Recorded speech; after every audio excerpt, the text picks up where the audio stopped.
भारतीय शिक्षण प्रसारक संस्था अंबेजोगाई संचालित श्री सिद्धेश्वर माध्यमिक विद्यालय माजलगांव। मैं आज सभी छात्रों का हार्दिक स्वागत करता हूं। छात्रों, आज हम कक्षा 7वीं विषय हिंदी इसमें वाचन मेला इस पाठ के बारे में आज हम जानकारी लेने वाले हैं। इस चित्र पाठ में सबसे पहले देखिए छात्रों, देखो, समझो और बताओ ऐसा दिया है। तो सबसे पहले छात्रों हमें इस सभी चित्र का हमें निरीक्षण करना है और चित्र में हमें क्या क्या दिखाई देता है इसके बारे में हमें जानकारी लेनी है। सबसे पहले देखिए छात्रों, हम इस पाठ का जो नाम है इसका अर्थ जान लेते हैं। पाठ का नाम है वाचन मेला। वाचन इसका मतलब है पढ़ाई करना, वाचन करना, और मेला इस शब्द का अर्थ है यात्रा। जैसे छात्रों हम देखते हैं कि हमारे गांव में खुली जगह में यात्रा भरती है, लगती है, और इस यात्रा में अलग अलग दुकानें होती है। जैसे कुछ खिलौने की दुकान होती है, उसी तरह इस पाठ में जो वाचन मेला दिया है, यह वाचन मेला भी एक खुली जगह लगा है। और इस वाचन मेले में हमें क्या क्या दिखाई देता है, देखिए छात्रों। सबसे पहले देखिए हमें दिखाई देता है बाल साहित्य।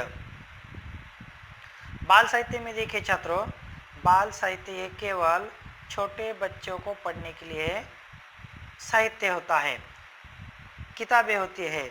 और इस बाल साहित्य किताबों में छोटे बच्चे के लिए इस किताब में ज़्यादा चित्र पर आधारित जानकारी होती है, और छोटे बच्चों को चित्र, प्राणी, पंछी आदि के चित्र माध्यम के द्वारा उन्हें जानकारी जल्दी समझ में आती है, इसलिए यह है बाल साहित्य। उसके बाजू में है छात्रों विज्ञान कथा। आजकल हम देख रहे हैं कि बहुत सारे छात्र अलग अलग प्रयोग करते हैं।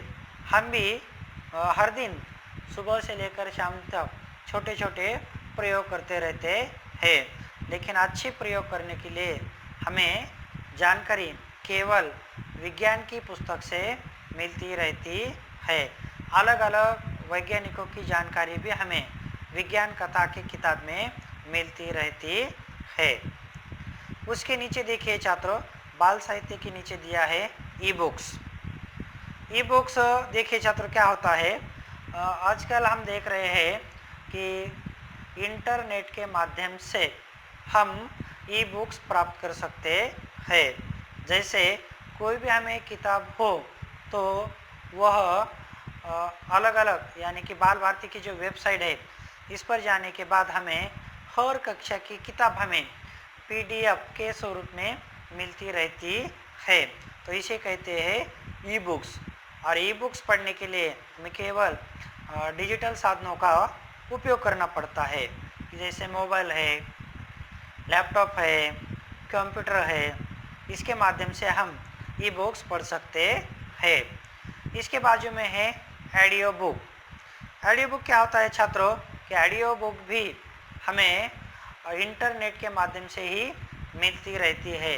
कि जैसे हमारे जीवन में हर दिन हम जैसे किताब पढ़ते हैं, तो ऑडियो जो बुक होती है इसकी छपाई नहीं की जाती, तो उसकी केवल किताब में कविता हो, कथा हो, तो इसका ऑडियो रिकॉर्डिंग की जाती है, और वह ऑडियो रिकॉर्डिंग हमें इंटरनेट के माध्यम से मिलती है। और ये पढ़ने के लिए भी हमें मोबाइल, लैपटॉप, संगणक की ज़रूरत होती है। ई बुक्स और ऑडियो बुक्स ये दोनों भी डिजिटल माध्यम से ही हम पढ़ सकते हैं। इसके बाजू में है किशोर साहित्य। कि जिन बच्चों की आयु ज़्यादा होती है, 8वीं या 10वीं से आगे के जो छात्र होते हैं, यह किशोर साहित्य पढ़ सकते हैं। और किशोर साहित्य में चित्र कम होते हैं और जानकारी अधिक होती है, इसलिए यह जो किशोर साहित्य है यह बड़े कक्षा के छात्र इसका अध्ययन अच्छी तरह से कर सकते हैं। इस वाचन मेले में देखिए छात्रों बीचों बीच हमें कई छात्र स्कूल का गणवेश पहने हुए हमें दिखाई देते हैं और वह स्कूल गणवेश पहनकर अपने कंधे पर ग्रंथ डिंडी लेकर जा रहे हैं। और ये जो ग्रंथ डिंडी है इसमें अलग अलग भाषा के ग्रंथ रखे हैं और उनकी वह ग्रंथ डिंडी लेकर जा रहे हैं। ग्रंथ डिंडी में एक लड़की है और इस लड़की के हाथ में एक सूचना फलक है और उस पर लिखा है पुस्तकों से पाए ज्ञान, जाने भाषाए विज्ञान।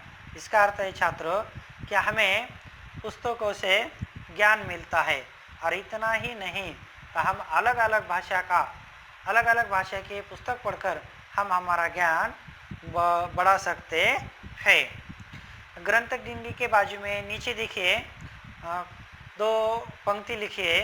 इसमें पहले है पुस्तक है हम सबकी साथी, प्रज्वलित करे ज्ञान की बाती।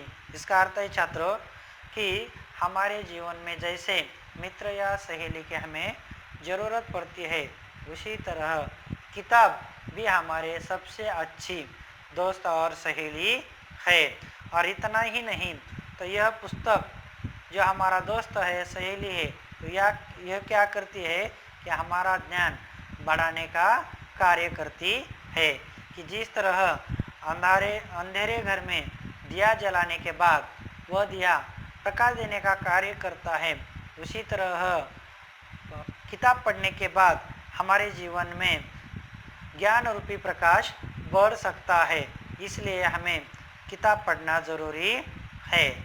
इसके अलावा वाचन मेले में बहुत पीछे देखने के बाद हमें यह दिखाई देता है कि वहाँ पीछे अनेक स्त्री पुरुष खड़े दिख रहे हैं।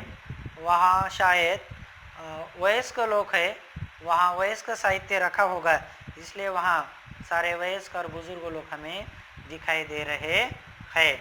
मुझे लगता है कि चित्र पर आधारित यह जानकारी आप सबको ज्ञात हुई होगी। इतनी जानकारी देने के बाद हम रुक जाते हैं। धन्यवाद।